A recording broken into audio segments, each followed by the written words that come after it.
2011 November 9 నాడు సింగరేణి యాత్ర జరిగింది. ఎవరు జరిపారు సింగరేణి యాత్ర అంటే టీజేఏసీ, తెలంగాణ పొలిటికల్ జేఏసీ ఏదైతే ఉందో అది సింగరేణి యాత్ర ప్రోగ్రామ్ చేశారు. దీనికోసం 3 టీములుగా డివైడ్ అయ్యారు. ఒక టీం ఏమో ప్రొఫెసర్ కోదండరాం, ఇంకొక టీం పిట్టల రవీందర్, ఇంకొక టీం మల్లేపల్లి లక్ష్మయ్య. ఈ ప్రొఫెసర్ కోదండరాం ఏమో ఖమ్మం జిల్లాకు వెళ్ళాలి, మల్లేపల్లి లక్ష్మయ్యనేమో కరీంనగర్కి వెళ్ళాలి, పిట్టల రవీందర్ ఆదిలాబాద్కు వెళ్లాల్సి ఉంది.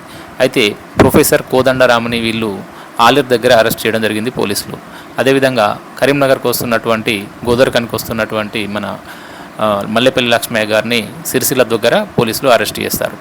ఇక మిగిలింది పిట్టల రవీందర్. పిట్టల రవీందర్ పోలీసుల నుంచి తప్పించుకొని ఖమ్మం వెళ్తాడు. ఖమ్మం వెళ్తే అక్కడ కూడా పోలీసులు వెళ్ళడం జరుగుతుంది పిట్టల రవీందర్ని అరెస్ట్ చేయడానికి.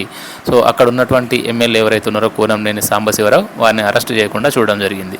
సో ఖమ్మంలో ఈ పిట్టల రవీందర్ గారి ఆధ్వర్యంలో శేషగిరి భవన్ అని ఉంటుంది, అక్కడ టీజేఏసీ వల్ల మీటింగ్ జరగడం జరిగింది. మొత్తం మీద 2011 నవంబర్ 9న టీజేఏసీ అనేది సింగరేణి యాత్ర అనేది జరపడం జరిగింది.